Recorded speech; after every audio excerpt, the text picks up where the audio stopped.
Ídolo do United e da seleção francesa nos anos 90, Eric Cantona era um jogador muito conhecido pelo seu talento dentro de campo.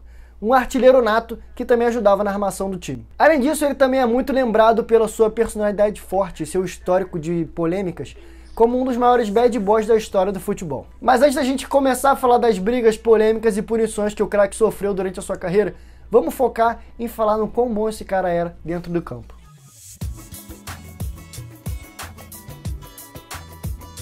Nascido em Marselha no ano de 1966, Cantona demorou alguns anos para ser considerado um jogador acima da média. Aos 15 anos, ele chegou nas categorias de base do Al-Shehr. Ali ele começou a jogar constantemente como atacante. Mas mesmo assim, após 3 temporadas que ele já jogava profissionalmente pelo time, ele foi emprestado pelo Martigues para jogar na segunda divisão do francesão. Voltando do seu empréstimo, ele começou a ter seus primeiros casos de brigas e polêmicas.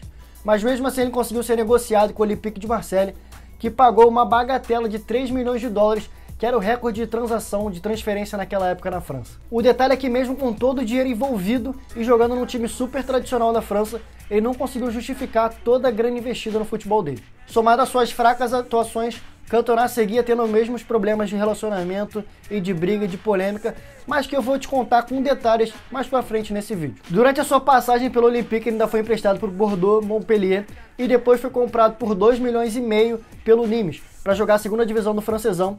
Naquela época o Nimes estava com um projeto muito grande de reestruturação e apostou no Cantona. Cansado de sofrer suspensões pelos seus atos de indisciplinas, em 1991, Cantona decidiu anunciar sua aposentadoria, quando ele tinha apenas 25 anos de idade. Indignados com a decisão que Cantona tinha tomado, o seu psicanalista, junto com Michel Platini, que era o treinador da seleção francesa e foi responsável por levar ele para a Euro do ano seguinte, conseguiram convencer ele a mudar de ideia, botando na cabeça dele que o seu reinício tinha que ser em um país diferente. E é a partir daí que Cantona viveria o seu auge, tanto como jogador de futebol, como bad boy também. Convicto que o novo país seria a melhor solução para lidar com seus problemas constantes, ele acabou escolhendo a Terra da Rainha para reiniciar sua carreira. Ele assinou com o Leeds e participou do último título inglês conquistado pelo time lá em 1992. Cantona não tinha muito prestígio com alguns atletas lá do Leeds, então ele foi negociado com o Manchester United pela bagatela de 1 milhão e 200 mil libras. Inicialmente, o Sir Alex Ferguson fez uma proposta num tom de brincadeira, até porque não era fácil viver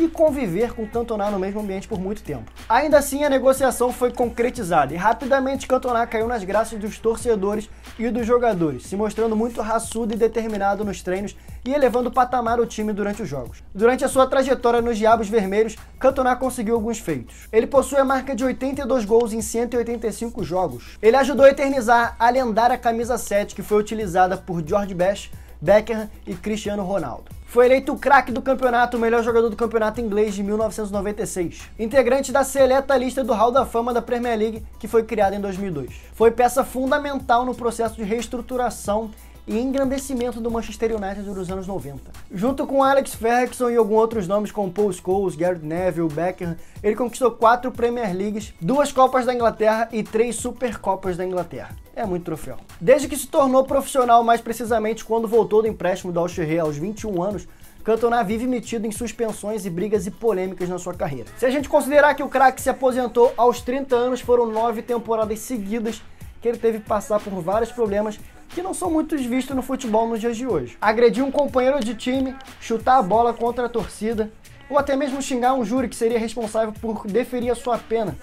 Nada disso se compara ao episódio do dia 25 de janeiro contra o Crystal Palace, a famosa voadora. Mas calma que essa não é uma voadora qualquer, tem todo um contexto, que fez o Cantona agredir um torcedor e ainda sair como herói da história. O time londrino do Crystal Palace recebia o time do Manchester United na sua casa no Selhurst Park. Conhecidos pela política do Abu, anyone but United, o que quer dizer qualquer um menos United, eles tinham uma rixa, um ódio pelo United que eu vou te contar. Os torcedores do Crystal Palace gritavam diversos xingamentos quando qualquer jogador do Manchester United encostasse na bola. Dentro de campo, o clima da partida não era dos mais amistosos e as coisas começaram a ficar piores para os Diabos Vermelhos quando o camisa 7 Cantona foi expulso depois de chutar Richard Shaw, o seu marcador daquela partida. De cabeça quente, Cantona se dirigia aos vestiários depois de ser expulso, até que Matthew Simons desceu alguns degraus para xingar um pouco ele ali, e aí que a história toda aconteceu. O xingamento foi de maneira xenofóbica, eu vou falar mais ou menos como é que foi parecido, mas com certeza foi bem mais pesado que isso. Ele falou: volte para a França com a porra da sua mãe, seu bastardo. Ele ouviu os xingamentos e não pensou duas vezes.